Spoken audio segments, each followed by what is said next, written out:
स्वागत है दोस्तों, एक बार पुनः आपका हमारे YouTube channel online coaching by doctor Sudhir sir में उपस्थित हैं। एक बार पुनः उसी श्रृंखला को कंटिन्यू करते हुए जो पेपर सॉल्व कर रहे हैं हम लोग 2008, 2012 और 2013 आज लेकर उपस्थित हूँ। गवर्नमेंट डिग्री कॉलेज की जो असिस्टेंट प्रोफेसर की परीक्षा जो PSC के द्वारा कंडक्ट होने वाली है, जो अप्रैल में जिसकी तिथि निर्धारित है। आइए एक बार उसके पुनः समान निधन के भाग को देखते हैं। जैसा कि आप जानते हैं, इसमें सभी जितने भी एप्लीकेंट हैं उन्हें इस पेपर का सामना करना पड़ेगा आपके अपने सब्जेक्ट के अतिरिक्त। जो 30 प्रश्न आपको इसमें मिलेंगे वह सामान्य अध्ययन के होंगे। और दोस्तों, इसका जो दायरा है, जो UPSC के दौरान आपने देखा था, उससे पूरी तरह से अलग है। आप इसको देखते जाएंगे। इसमें पहली बात तो आपको सामान्य विज्ञान मिलता है, जो एलिमेंट्री मैथमेटिक्स मिलती है, जो कि उससे पूरी तरह से अलग है। और भी सारी बातें अलग हैं, इससे आप अवगत हो चुके होंगे। आइए शुरुआत करते हैं पहले प्रश्न से। और पहला प्रश्न ही आपका मिलता है जो विज्ञान से संबंधित है, साइंस संबंधित है। इसमें यह चीज़ें दी हुई हैं। Consider the following: lemon, carrot, orange और रेडिश। और इसमें यह कह रहा है कि which of the above is a rich source of vitamin C. दोस्तों, इसको मैंने बाइलिंगुअल रखा है। बहुत से साइंस बैकग्राउंड के अभ्यर्थी जिन्हें थोड़ी प्रॉब्लम हो रही थी हिंदी शब्दों को समझने में, तो ये सारी चीज़ें बाइलिंगुअल रखी है मैंने। सारे नोट्स, सारे प्रैक्टिस सेट मेरे बाइलिंगुअल हैं। इस बार इंग्लिश और हिंदी दोनों वर्जन में है। जो लोग जुड़ते जा रहे हैं उनका स्वागत है, जो लोग जुड़ेंगे उनका भी स्वागत रहेगा, उनको वो मटेरियल प्रोवाइड की जाएगी। बहरहाल आइए इस प्रश्न को देखते हैं। तो इसमें कह रहा है कि which of the above is a rich source of vitamin C. जैसा कि आप जानते हैं, जो भी साइट्रस फ्रूट्स होते हैं, जो भी रसेदार फल होते हैं, वे विटामिन सी के सोर्स हैं। और यहाँ पर नींबू और संतरा आपको इनमें दृष्टिगत हो रहा है। तो इसका जो सही जवाब होगा वह होगा 1 और 3, नींबू और संतरा। तो इसके साथ आप जा सकते हैं। और एक बात और अपने ध्यान में रखिएगा कि इसकी कमी से आपको स्कर्वी नामक डिजीज भी होती है। बढ़ते हैं दूसरे प्रश्न की तरफ। दूसरा प्रश्न भी एक बार पुनः समर्पित है साइंस के लिए। विच of the following statement is not correct. अब इसमें यह कह रहा है कि पहला कह रहा है कि plants store food in the form of starch. दूसरा कह रहा है the edible part of potato is the culmar tuber. तीसरा कह रहा है sugar cane plants sugar is stored in the stem. और चौथा कह रहा है all plants can take up nitrogen directly from the atmosphere. दोस्तों, इन चारों बातों में जो सही नहीं है वह है कि सभी पौधे नाइट्रोजन का उद्ग्रहण सीधे वायुमंडल से कर सकते हैं। तो यहाँ पर यह सही नहीं है, क्योंकि सभी पौधे नाइट्रोजन का उद्ग्रहण सीधे वायुमंडल से नहीं कर सकते। ऐसा इसलिए है क्योंकि नाइट्रोजन स्वयं अपरिवर्तनीय है और प्रोटीन बनाने के लिए हरे पौधे द्वारा इसका उपयोग सीधे नहीं किया जा सकता। आइए बढ़ते हैं तीसरे प्रश्न की तरफ। और तीसरा प्रश्न एक बार आप वर्ल्ड ज्योग्राफी से कर सकते हो, आप सोलर सिस्टम से कर सकते हो। और यह प्रश्न कह रहा है निम्नलिखित ग्रहों में से किसको सुबह का तारा तथा संध्या का तारा भी कहा जाता है। दोस्तों, विच of the following planet is also called morning star and evening star. और ऑब्वियसली वीनस इसका सही जवाब होगा, क्योंकि वीनस को ही हम सुबह का तारा और भोर का तारा भी कहते हैं। यद्यपि यह सूर्य से पूरी तरह से निकट नहीं है, मरकरी सबसे निकट है, बावजूद इसके यह सबसे हॉटेस्ट प्लैनेट भी कहा जाता है। आइए बढ़ते हैं अगले प्रश्न की तरफ। और अगला प्रश्न है निम्नलिखित ईंधनों में से कौन न्यूनतम पर्यावरणीय प्रदूषण उत्पन्न करेगा। विच of the following fuels will cause minimum environmental pollution. और आप इसमें से जो हाइड्रोजन, डीजल, मिट्टी का तेल, कोयला दिया हुआ है, इसमें जो सही जवाब आपका होगा दोस्तों वह होगा हाइड्रोजन। हाइड्रोजन ईंधन न्यूनतम पर्यावरणीय प्रदूषण उत्पन्न करता है, क्योंकि इसके दहन से मात्र H2O एवं गर्म वायु का उत्सर्जन होता है। तो इस तरह से आप हाइड्रोजन के साथ जा सकते हैं। एक बात और आप अपने जहन में सदैव रखिएगा कि ये प्रश्न हूबहू आपकी परीक्षाओं में कतई नहीं आते। सिर्फ इससे आप पैटर्नों से वाकिफ होते हो। और दूसरी जो सबसे महत्वपूर्ण बात होती है वह यह होती है कि आप उन पैटर्नों से वाकिफ होने के बाद आप उसकी जो पढ़ने की जो आपकी प्रवृत्ति है, जानने की प्रवृत्ति है, समझने की प्रवृत्ति है, उससे आप पूरी तरह से अवगत हो जाते हैं। आइए देखते हैं अगले प्रश्न को। और अगला प्रश्न स्टैटिक जीके का आप मान सकते हैं, क्योंकि कुछ चीज़ें ऐसी हैं जो परिवर्तनीय नहीं हैं और कालांतर से ग्रेजुअली यह पूछी जा रही है। और यह प्रश्न भी देखिए, ट्रेडिशनल क्वेश्चन है। विश्व पर्यावरण दिवस मनाया जाता है with world environment day celebrated on दोस्तों 5 जून। आप इससे अवगत ही होंगे। एक चीज़ आप दिमाग में अवश्य रख लीजिएगा, इसको लेकर के एक समस्या अक्सर आती है कि कब से इसको मनाने की शुरुआत करी गई। दोस्तों यद्यपि यूएन ने डिसाइड किया 1972 में, लेकिन पहली बार 5 जून 1974 को विश्व पर्यावरण दिवस मनाया गया था। आइए बढ़ते हैं अगले प्रश्न की तरफ। और अगला प्रश्न एक बार पुनः जो है वह आपका ज्योग्राफी से भी हो सकता है या फिर आप इसको साइंस भी मान सकते हैं। तो देखिए यह प्रश्न है कि भूकंप की तीव्रता का मापन होता है, the intensity of an earthquake is measured by. दोस्तों यहाँ पर आप देख सकते हैं, इसका जो सही जवाब होगा वह होगा रीचर स्केल। एक बात और आप अपने दिमाग में रखिएगा कि भूकंप की तीव्रता को हम रीचर स्केल के साथ साथ मार्केली स्केल से भी माप सकते हैं, लेकिन यहाँ पर जो सही जवाब हुआ वह हुआ रीचर स्केल। बढ़ते अगले प्रश्न की तरफ। और अगला प्रश्न कह रहा है, जो कि रिलेटेड है जियोग्राफी ऑफ इंडिया से, the origin of river Indus is. अब यह कह रहा है कि सिंधु नदी का उद्गम क्या है। दोस्तों जो आज का वैज्ञानिक परिवेश है, जो सैटेलाइट, रिमोट सेंसिंग, ये सब के माध्यम से जो हम ओरिजिन ऑफ सिंधु इंडस जो देखते हैं वह स्थापित है कैलाश रेंज में। यह जो तिब्बत स्थित कैलाश श्रृंखला है वहाँ से सिंधु नदी का उद्गम दृष्टिगत होता है। तो आप कैलाश रेंज के साथ जा सकते हो। बढ़ते हैं हम अगले प्रश्न की तरफ। और अगला प्रश्न एक बार पुनः वर्ल्ड जियोग्राफी से है, करंट से है, धाराओं से। दोस्तों मैंने जैसा कि आपसे कहा था कि यूपीएससी और इसके जो सिलेबस है उसमें बहुत बड़ा आपको अंतर्दृष्टिगत होगा, क्योंकि देखिए यहाँ पर वर्ल्ड ज्योग्राफी से, साइंस से, मैथमेटिक्स से लगातार प्रश्न आ रहे हैं। इसलिए आपका जो दायरा है वह बहुत व्यापक हो जाता है एक बार पुनः। और आपको अगर इसमें सिलेक्ट होना है तो आपको अपने स्टैंडर्ड को और अपग्रेड करना होगा, क्योंकि एक तो ऑलरेडी इसकी परीक्षा कमीशन के द्वारा कराई जाती है, लिहाजा इसका स्टैंडर्ड सदैव ऊपर ही रहता है। यद्यपि यह परीक्षा स्क्रीनिंग है, लेकिन आपको साक्षात्कार का मौका तभी मिलेगा जब आप इसमें क्वालिफाई करेंगे, एक अच्छा स्कोर करेंगे। देखते हैं अगले प्रश्न को कि विश्व का सबसे बड़ा महासागर कौन है। दोस्तों यह भी एक तरह से स्टैटिक जीके ही है, यद्यपि है ज्योग्राफी का, तो इसमें आपको परेशान होने की कोई जरूरत नहीं है, क्योंकि प्रशांत महासागर इसका सही जवाब है, पैसिफिक ओशियन इसका सही जवाब है। एक प्रश्न और बनता है कि सबसे बड़ा गहरा ट्रेंच कौन सा है, तो मैरियाना ट्रेंच है जो फिलीपींस के पास है। इसको भी आप अपने ध्यान में रखिएगा, जो कि प्रशांत महासागर में ही स्थित है, जिसकी गहराई आप समझते हैं कि माउंट एवरेस्ट भी उसमें डूब सकता है। 8,850 मीटर अभी गहराई हो गई, ऊंचाई हो गई है माउंट एवरेस्ट की, जबकि इसकी गहराई करीब करीब 11,022 मीटर है। आइए बढ़ते अगले प्रश्न की तरफ। और अगला प्रश्न जो है दोस्तों वह है करंट अफेयर से।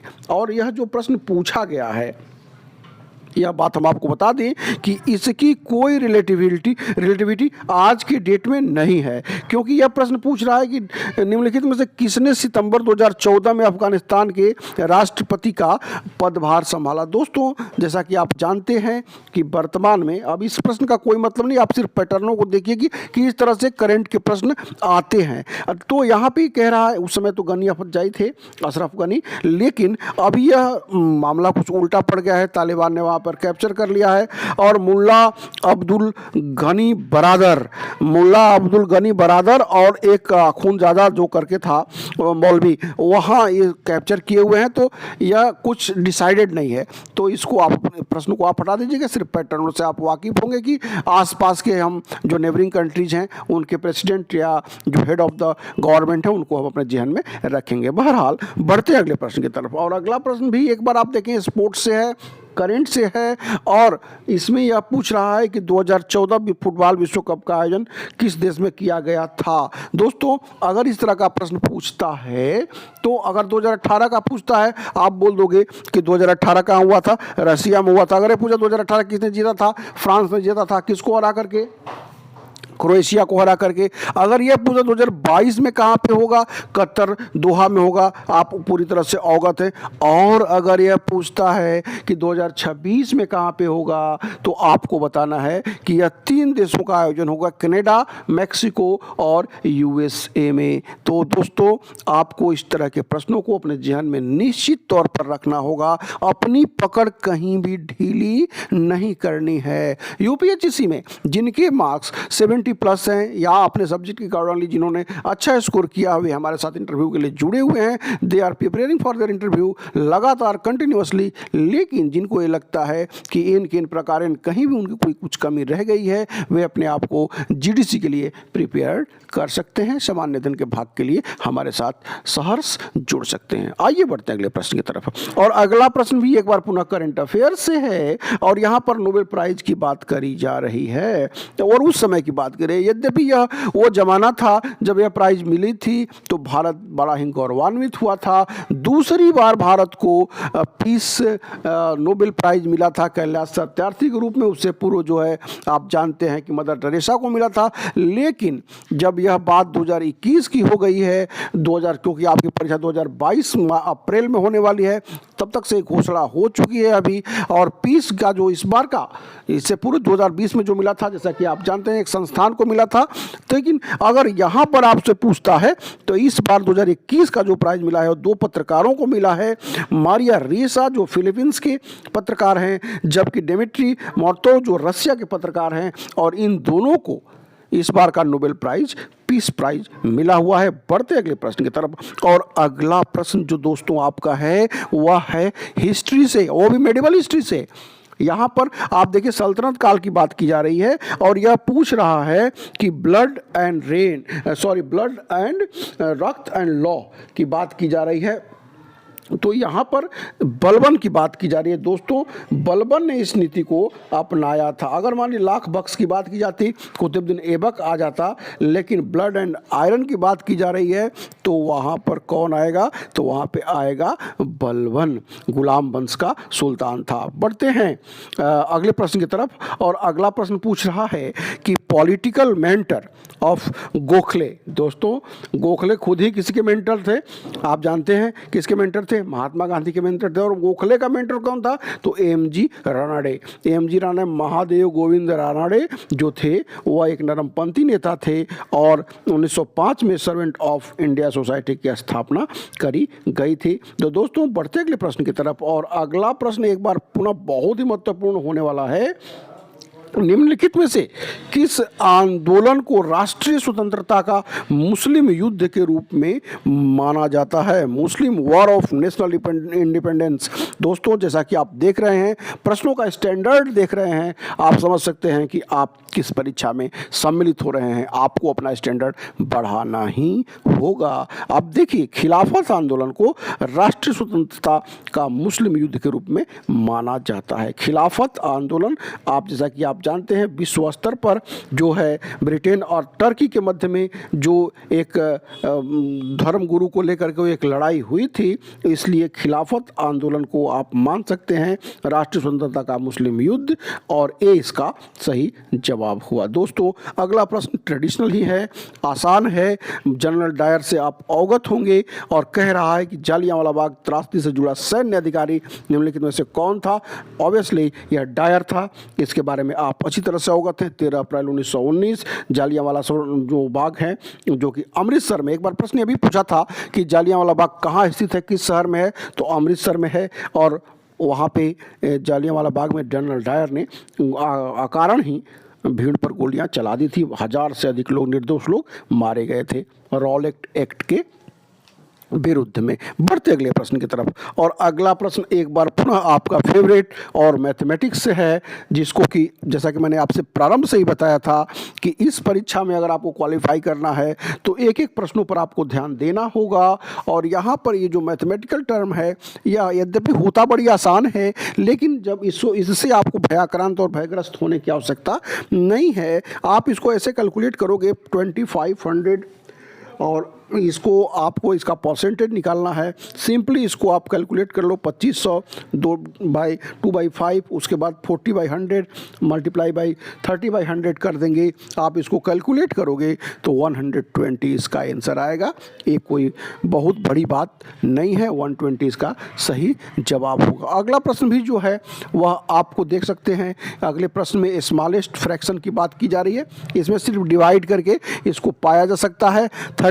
33 डिवाइडेड बाई 52 अगर आप करेंगे तो आपको 0.63 जो आपका वैल्यू आएगा, और वो सबसे छोटा भिन्न, सबसे छोटा जो वेरिएबल वही होगा। आप उसके साथ सबसे छोटे फ्रैक्शन के साथ जा सकते हैं। तो इसका जो सही जवाब होगा वह 33 डिवाइडेड बाई 52। अगला प्रश्न जो है, अगला प्रश्न कह रहा है कि यदि एक आयत की लंबाई 20% बढ़ा दी जाती है तथा इसकी चौड़ाई 20% घटा दी जाती है तो क्षेत्रफल का क्या होगा।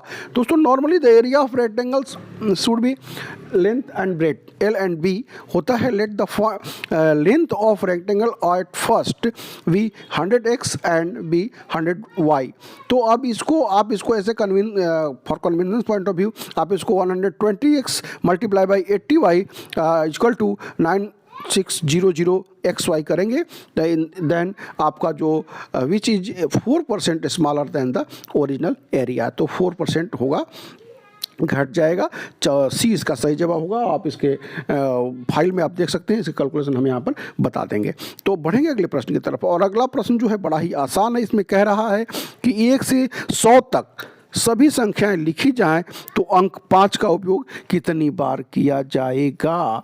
या इसमें आपको करना क्या है कि यह देखना है कितनी बार 5 का उपयोग हो रहा है। तो आप शुरुआत करेंगे 5 से 15, 25, 35, ऐसे अगर आप जाते हैं 95 तक तो आप पाएंगे कि 1 से 100 के बीच में 19 बार 5 का प्रयोग हुआ है। लेकिन अगर आप देखते हैं कि 55 जहाँ पर आता है तो 55 में आपको 2 बार 5 का प्रयोग दिखाई देता है। लिहाजा टोटल 20 बार जो है इसका प्रयोग आपको दृष्टिगत होगा। डी इसका सही जवाब होगा। अगला प्रश्न जो है वह कह रहा है कि कौन सा करेक्ट मैच्ड नहीं है। आप इसको बताना है कि निम्नलिखित में से कौन सही सुमेलित नहीं है। दोस्तों, इसमें जो दिए गए हैं संस्थान, उसमें आप पाएंगे भारतीय विदेशी व्यापार संस्थान जो है, institute of foreign trade new Delhi सही जवाब है। जबकि national institute of rural development ये भी बिल्कुल सही है हैदराबाद। विक्रम साराभाई अंतरिक्ष केंद्र तिरुवनंतपुरम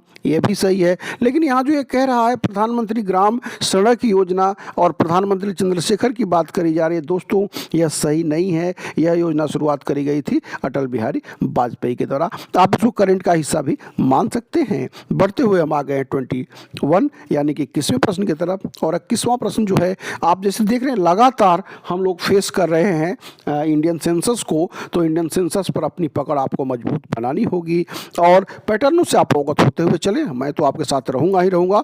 तो यहाँ पर यह सेंसस से प्रश्न पूछ रहा है, और वही आसान सा ट्रेडिशनल प्रश्न है, और वह यह है कि भारतीय जनगणना 2011 के अनुसार निम्नलिखित में राज्यों में से किस में लिंगानुपात सबसे कम है। सबसे कम लिंगानुपात की जब भी बात आती है आपके जहन में हरियाणा आ ही जाता है। तो हरियाणा के साथ आप जा सकते हैं, डिटेल से आप अवगत होंगे। हरियाणा के साथ आप चले जाएं और बढ़े हम 22वें प्रश्न की तरफ।